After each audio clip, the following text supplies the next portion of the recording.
उत्तर प्रदेश के संभल में इतिहास के पन्नों में दफन तमाम तीर्थ स्थल, कुएं, कूप और विरासतें अब अपने वापस स्वरूप में लौटेंगी।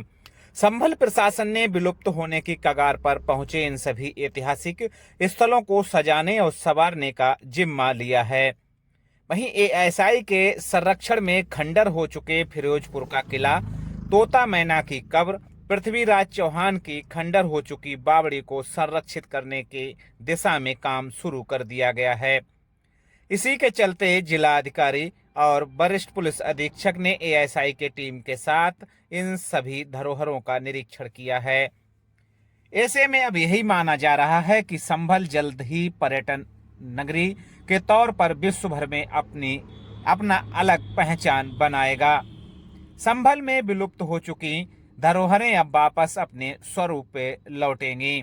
बुधवार को जिलाधिकारी doctor Rajendra Pesia, SP Krishna Kumar Bishnoi, SDM doctor Vandana Mishra और एएसआई की टीम ने संभल के फिरोजपुर किले, नीमसार तीर्थ, तोता मैना की कब्र और पृथ्वीराज चौहान द्वारा बनाई गई बावड़ी का निरीक्षण किया है।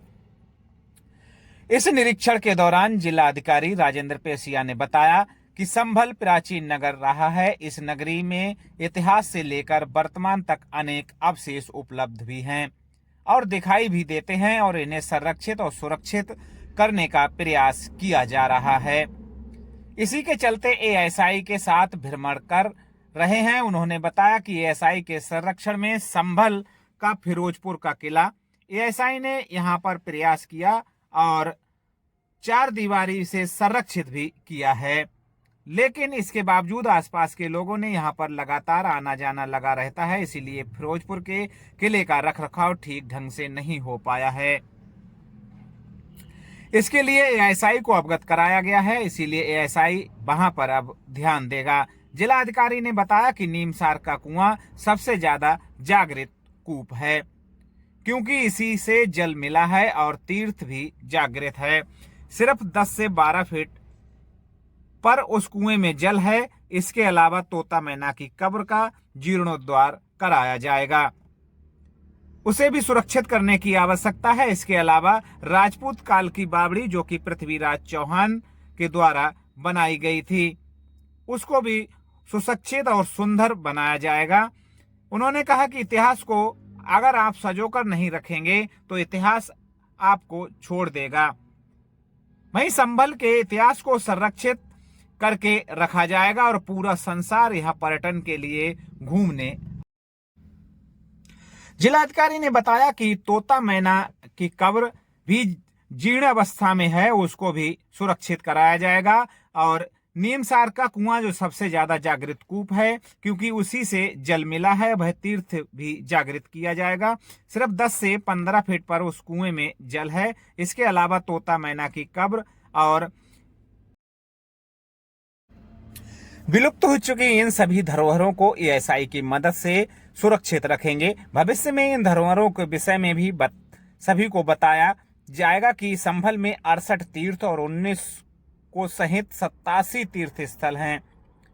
इसके अलावा अनेक ऐसे स्थान हैं जिनकी गिनती इन तीर्थ स्थलों में नहीं होती है, लेकिन फिर भी ये महत्वपूर्ण स्थान रखते हैं, चाहे तोता मैना की कब्र हो या फिर बावड़ी का कुआं।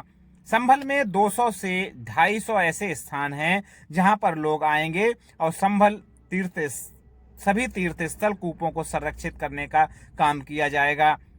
संभल में एएसआई के संरक्षण में हो या फिर इससे अलग भी धरोहर हो, सभी का सौंदर्यीकरण कराया जाएगा। बावड़ी कुएं पर आए हैं, चोर तोते मैना की कब्र भी देखी है, क्या देखा है यहाँ पे सर? संभल प्राचीन नगर रहा है और इस नगरी में इतिहास से लेकर वर्तमान तक अनेक अवशेष उपलब्ध भी हैं, दिखते भी हैं और उनको हम संरक्षित करने का, सुरक्षित करने का प्रयास कर रहे हैं और उसी के क्रम में एएसआई की टीम के साथ हम भ्रमण कर रहे हैं। सर, एएसआई प्रोटेक्ट होने के बावजूद भी आज ये पूरे खंडर में तब्दील है, इनका दशा बहुत ही खराब है। एएसआई प्रोटेक्टेड जो फिरोजपुर का किला है वो है और एएसआई ने वहाँ पे प्रयास भी किया है, वहाँ पे चार दीवारी की है, उसे सुरक्षित किया है, किंतु उसके बाद भी आसपास के जो लोग हैं उनका रेगुलर वहाँ आना जाना रहता है, टू एंड फ्रो रहता है। इस कारण से वहाँ समस्या है थोड़ी, तो वहाँ वो एएसआई को हमने अवगत करवाया है, तो एएसआई उसकी ओर ध्यान देगा। दूसरा जो नीमसार तीर्थ का कुआं है वो यहाँ का सबसे जागृत कूप है, क्योंकि उसी में जल मिला है, क्योंकि वो तीर्थ भी जागृत है, मुझे लगता है इस कारण से भी वहाँ पे जल मिला है। और मात्र 10 से 12 फीट पर जल है। इसके बाद तोता मैना की जो कब्र है वो भी थोड़ी जीर्ण शीर्ण हालत में, उसी को भी सुरक्षित करने की आवश्यकता है। और चौथी स्थान के ऊपर जो राजपूत काल की बावड़ी है जो पृथ्वीराज चौहान के समय में बनी थी, तो वो भी बहुत सुंदर बावड़ी है, अंदर बहुत भव्य भी है, इसको भी सुरक्षित और संरक्षित करने की आवश्यकता है।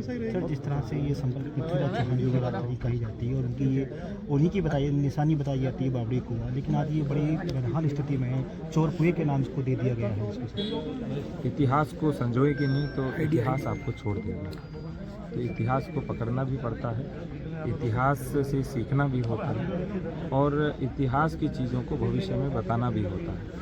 जब ये सब चीज़ें होंगी तो आप देखिए पूरे देश के अंदर जो जो स्थान हमारे हैं, मैं तो राजस्थान का रहने वाला हूँ और राजपूत काल का जो इतिहास है बहुत ही समृद्ध इतिहास है और सारा संसार घूमने आता है। तो जब हम संभल को सुरक्षित और संरक्षित रखेंगे तो पूरा संसार संभल में भी आएगा भ्रमण के लिए, तीर्थाटन के लिए, पर्यटन के लिए। जिस तरह संभल की ये जो धरोहर हैं सब विलुप्त होने की कगार पर है, क्या इनका जीर्णोद्धार किया जाएगा, रखरखाव किया जाएगा आने वाले समय में?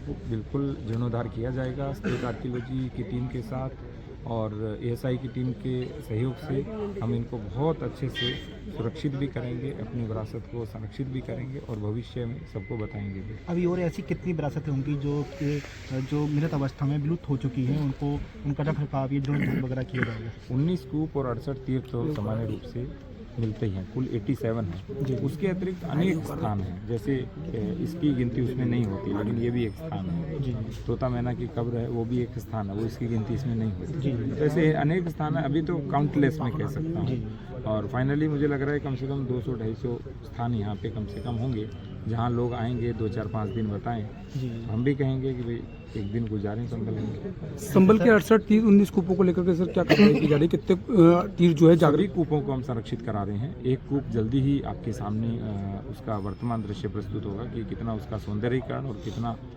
उसकी साज संभाल और उसको हम संवार रहे हैं। ये सर संभल के फिरोजपुर के किले के अलावा सर एक सोनन का भी किला था, वो भी बड़ा प्राचीन माना जाता है। वहाँ पे भी हम भ्रमण करेंगे, मैं और कप्तान साहब दोनों भ्रमण करेंगे। धीरे धीरे भ्रमण कर रहे हैं ताकि चीज़ों, क्योंकि समय लगता है, इतनी प्राचीन चीज़ें हैं उनका स्ट्रक्चर भी नष्ट नहीं होना चाहिए और अच्छे से उनकी खुदाई भी हो, एक्सकेवेशन भी हो। तो धीरे धीरे जितनी भी एएसआई की चीज़ें हैं और एएसआई से अन्य भी जितनी चीज़ें हैं उन सभी का भी भ्रमण करें। जितनी चीज़ें हमारी विलुप्त हो चुकी हैं, जिन लोगों ने इन पर अतिक्रमण कर रखा है, अवैध कब्जा कर रखा है, क्या उन सबको नष्ट करवाया जाएगा, हटवाया जाएगा? आपने बोला अवैध कब्जा, अवैध तो हटता ही है हमेशा। जी ठीक है, थैंक यू। चलो।